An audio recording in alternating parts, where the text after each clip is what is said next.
So 2025లో Germany work వీసాలో వచ్చినటువంటి మార్పుల గురించి ఒక్కసారి. Germany also one of the most important industrialised countries in the world.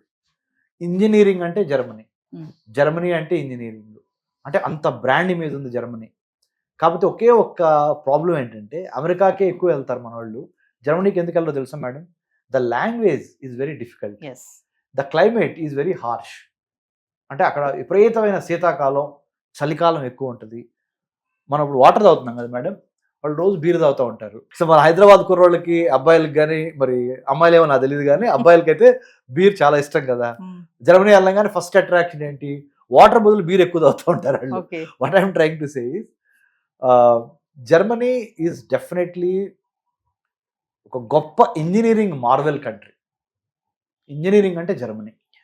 ఇంకోటి ఏంటంటే జర్మనీలో ఉన్న ఖచ్చితత్వం, అంటే డూప్లికేట్స్ ఉండవు, సెకండ్ క్లాస్ మెటీరియల్ అసలు ఉండదు, ఉండేదంతా ఫస్ట్ క్లాస్ మెటీరియల్లే, time, punctuality, management. So it's definitely a great country Germany. అక్కడ మనము వర్క్ పర్మిట్ తీసుకొని జర్మనీలో స్థిరపడటానికి ఉన్న అవకాశాలు ఏంటి? నా ఫ్రెండ్ ఒకడు ఉన్నాడు, వాడి పేరు చెప్తే వాడు ఫీల్ అవుతాడేమో, వాడు ఇప్పుడు జర్మనీ అమ్మాయిని చేసుకొని ఒక 20 ఏళ్ళుగా అక్కడ సెటిల్ అయిపోయాడు, ఒక 15 ఏళ్ళుగా గుర్తులేదు. సో చాలా మంది మన తెలుగు కుర్రోళ్ళు కూడా జర్మనీ వెళ్ళటం జరిగింది. కాకపోతే జర్మనీలో వచ్చే ప్రాబ్లం ఏంటంటే వీసా కానీ, డాక్యుమెంటేషన్ కానీ, బ్యాంక్ అకౌంట్స్ కానీ ఇష్టం వచ్చినట్టు దొంగ పెట్టి అప్పటికప్పుడు ఆ నోషన్ దాటితే చాలు, ఎట్లా ఒకటి వెళ్ళాలి అనుకుంటే మటుకి జర్మనీ అస్సలు స్పేర్ చేయదు. Very strict protocols, strict rules.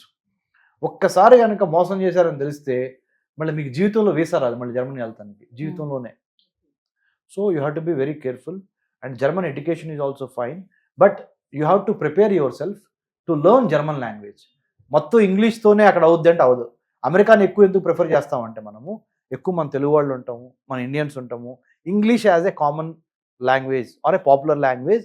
That's why life has become very easy when you wanted to go to United States. జర్మనీకి అట్లా కాదు.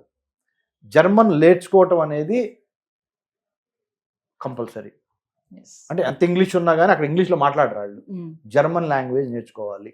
ఇంకోటి, జర్మనీలో వర్క్ పర్మిట్కి సంబంధించినంత వరకు ఈ మధ్య కాలంలో G7 కంట్రీస్ అంటారు, industrialised countries. Germany, Japan, Russia, United States, France, UK, ఇవన్నీ గ్రూప్ ఆఫ్ 7 ఇండస్ట్రియలైజ్డ్ కంట్రీస్. ఈ కంట్రీస్లో ఒకటైన జర్మనీలో లైఫ్ బాగుంటుంది, లైఫ్ స్టైల్ బాగుంటుంది, కానీ క్లైమేట్ బాగోదు. హేరాఫేరీకి కుదరదు. హేరాఫేరీ అంటే షార్ట్ కట్ మెథడ్స్ కుదరవు, స్ట్రైట్ ఉంటుంది. తర్వాత అన్నిటికన్నా ముఖ్యంగా క్లైమేట్ వెరీ హార్ష్. అంటే తెలుగులో చెప్పాలంటే వాతావరణం చాలా అనుకూలంగా ఉండదు. ముఖ్యంగా మనము ఎండకి, వేడికి, బ్రైట్నెస్కి అలవాటు పడిన మనకి ఒకేసారి ఆ కంట్రీలో వెళ్ళంగానే ఒక రకమైన వింటర్ తట్టుకోలేక -డిగ్రీస్లోకి వెళ్తుంది. తట్టుకోలేక యూ ఫీల్ వెరీ ఫ్రస్ట్రేటెడ్, డిప్రెషన్కి వచ్చేస్తాం. అది ఒక బ్యాడ్. గుడ్ కూడా చెప్పా, there are many good things about Germany also. Time, punctuality, engineering marvel, good working life conditions, social security చాలా ఎక్కువ ఉంటుంది. అంటే భద్రత, గవర్నమెంట్ చాలా బాగా మిమ్మల్ని కేర్ తీసుకుంటుంది. ఫుడ్కి, హెల్త్కి, ఎడ్యుకేషన్కి, పిల్లల చదువులకి, ఆపర్చునిటీస్కి అవి బాగుంటాయి మళ్ళీ. So there are positive things, there are few negative things are few unfavorable conditions, which is everywhere in any country it is normal. There are some goods, there are some benefits, there are some disadvantages.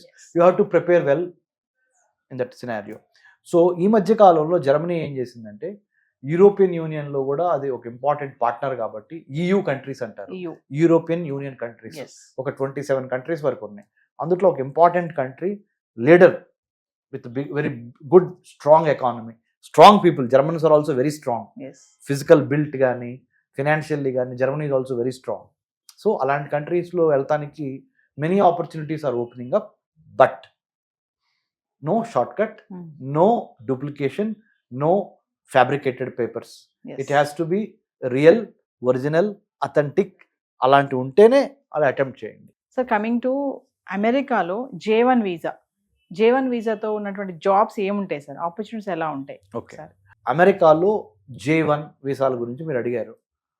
F1 student visa, B1 B2 visitor visa, H1B work permit, L1 intra company, M1 vocational education, J1 అంటే ఏంటంటే teaching, research, hospitality ఈ రంగాల్లో పనిచేయడానికి ఇచ్చే వీసాని J1 visa అంటారు. టీచర్కి వెళ్ళాలనుకుంటున్నావా, లేదా hospitality, teaching, research also, research scientific రంగంలో రీసెర్చ్గా వెళ్ళాలనుకుంటున్నావా, ఆ ఉద్యోగాలకు సంబంధించి ఇచ్చే visa J1 visa.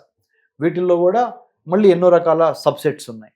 So you should know what kind of visa you have to apply, how to apply, where to apply, what kind of documents are required, what kind of statement of purpose is required, what kind of LOR letter of recommendation is required on work also as a J1 visa seeker.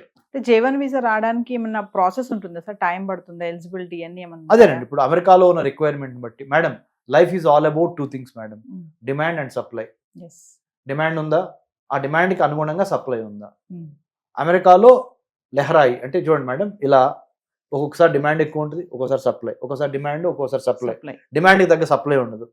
ఇప్పుడు ఏముందో తెలుసుకోవాలి. 2025లో demand ఎక్కువ ఉందా teaching జాబులకి, రీసెర్చ్కి కానీ, hospitality ఇండస్ట్రీలో కానీ, ఉంటే ఎటువంటి క్వాలిఫికేషన్స్, ఎటువంటి ఎలిజిబిలిటీ కండిషన్స్ తెల్లాలి. ట్రంప్ అడ్మినిస్ట్రేషన్లో let's make America great again అంటున్న తరుణంలో, అంటే అమెరికన్స్ ఫస్ట్ తర్వాత ఎవరైనా అంటున్న ఈ తరుణంలో, ఈ బ్యాక్డ్రాప్లో మరి మన వాళ్ళకి ఎవరైనా ఇంపార్టెన్స్ ఇస్తారా ఇవ్వడా అనేది ఒక డైలమా ఉంది. కానీ పర్ఫెక్ట్గా డాక్యుమెంటేషన్ చేసి, పర్ఫెక్ట్ డిమాండ్ అర్థం చేసుకుని అమెరికాలో పర్ఫెక్ట్ సప్లై చేయడానికి హ్యూమన్ రిసోర్సెస్ని మనం కనుక ప్రాపర్ విల్ స్కిల్తో, ప్రాపర్ నాలెడ్జ్, స్కిల్ అండ్ యాటిట్యూడ్తో ప్రిపేర్ అయితే nothing is impossible. Comparing H1B వీసాకి J1 వీసాకి ఏంటి సార్ డిఫరెన్స్ ఏంటి? H1B ఎక్కువగా ఐటీ ఆధారిత సేవలు, ఇన్ఫర్మేషన్ టెక్నాలజీ, మిగతా రంగాల్లో ఉండటానికి టెక్నికల్, ఇది నాట్ ఓన్లీ టెక్నికల్, ఇంకా అదర్ కూడా ఉన్నాయి, కానీ IT is the centre. H1B is a work permit అండి. J1 వచ్చేసరికి కొద్దిగా స్పెషలైజ్డ్, టీచింగ్, సర్వీస్ సెక్టర్ కూడా, టీచింగ్, హాస్పిటాలిటీ, రీసెర్చ్ ఇది. కాబట్టి వీటిలో ఉండే జాబులకి ఈ J1, IT, software, computer science, data science, ఇంకా అదర్ ఇంజనీరింగ్ జాబ్స్ ఇదంతా వచ్చేసరికి H1B. J1 వీసాని exchange visitor visa కూడా అనొచ్చు. ఉదాహరణ J1 విజిటర్స్ మీద ఎగ్జాంపుల్, మంచి ప్రశ్న వేశారు. అబ్బో మీరు చాలా స్మార్ట్గా మంచి క్వశ్చన్స్ అడుగుతున్నారు మేడం. ఏంటంటే J1 ఎక్స్చేంజ్ విజిటర్ వీసా కూడా అనొచ్చు. ఎందుకు అనొచ్చు అంటే, నేను ఒక పొలిటికల్ సైన్స్ ప్రొఫెసర్ అనుకుందాం కొద్దిసేపు, నేను హైదరాబాద్ సెంట్రల్ యూనివర్సిటీలో పనిచేస్తున్నాను అనుకుందాం. నేను ఒక 1 yearకి as a teaching faculty I can go and teach in University of Texas, or let's say Brown University, or University of Utah, or University of Maryland, or University of Southern California. As a exchange visitor, me being a lecturer here or assistant professor here, taking 1 year leave and teaching there. Sometimes, or I got a scholarship to study there. I will use this J1 as a exchange visitor visa to be there. And so J1 visa ఉన్న వాళ్ళు ఆ category jobs చేయాలి అమెరికాలో. Teaching, research, hospitality, ఇంకా 4-5 ఉన్నాయి. Okay, thank you sir. Thank you Naveena గారు.